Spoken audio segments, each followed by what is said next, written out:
BNP যে কয়টি আসনে নমিনেশন দিয়েছে তারা কি চাঁদাবাজিতে 1 নম্বর হয়েছে? হয়নি, চাঁদাবাজিতে 1 নম্বর হয়নি। আর আমাদের জামাতের ডাক্তার শফিকুর সাহেবের যে মনোনীত প্রার্থী 300 আসনে আছে, তারা কি কেউ কোথাও কোনো চাঁদাবাজি করেছে? কেউ কোনো প্রমাণ আছে?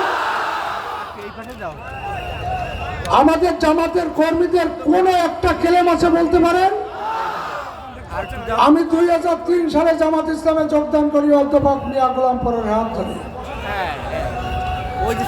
আমার 22-23 বছরের পুরো রেকর্ড ঘেটে দেখে তারপরে আমাকে নমিনেশন দিয়েছে। আমার নামে যদি একটা ক্লেম থাকে তাহলে আমাকে নমিনেশন দিত না, আর আমার এলাকার মানুষও ভোট দেবে না। আমার এখানে আছে মুহাদ্দিস রবিউল বাশার সাহেব, তার নামে কোনো একটা ক্লেম আছে? সে এক জায়গা থেকে 5 টাকার পান বাকি কিনে গেছে, এরকম করে প্রমাণ আছে? আমাদের জামাতের প্রার্থীরা কেউ এই সমস্ত কাজ করে? আমাদের কর্মীরাও করে, নেতা তো দূরের কথা, কর্মীরাও করে। এখানে দীপ্র একটা কথা বলে গেল যে হিন্দুরা হেজাব পরতেও রাজি, দাড়িপাল্লা বলতে, এটা কথা ঠিক না। হিন্দুরা কেন হিজাব পরবে? ডক্টর শফিকুর রহমান কি বলেছে হিন্দুরা হিজাব পরবে? হিন্দু ধর্মের লোক, বৌদ্ধ ধর্মের লোক, খ্রিস্টান ধর্মের লোক, মুসলমান ধর্মের লোক, যারা যে ধর্মে আছে সেই ধর্মে সুন্দরভাবে বসবাস করবে। কেন করবে? হিন্দুকে হিজাব পরতে হবে না। হিন্দুরা যে পুজো পার্বণ করে তার চাইতে আরো বেশি আকারে পুজো পার্বণ করতে পারবে। আমি এখানে কথা দিয়ে যাচ্ছি, মুহাদ্দিস রবিউল বাশার সাহেব, আমি বলতে চাই যে হিন্দুরা উনি প্রধান সুরক্ষা দেবে হিন্দুদের, মুসলমানদের চাইতে হিন্দুদের বেশি সুরক্ষা দেবে। আর এই মুসলমান ভাইরা হিন্দুদের আগলে রাখবে, বুকের ভিতরে রাখবে। আপনারা বুঝবেন না যে জামাত ইসলাম বিএনপি যে ফতোয়া দিচ্ছে যে জামাত ইসলাম মুসলমানের দল, এটা ঠিক না। জামাত ইসলাম হিন্দু, বৌদ্ধ, খ্রিস্টান সবার দল, সত্যের দল, ন্যায়ের দল, সততার দল।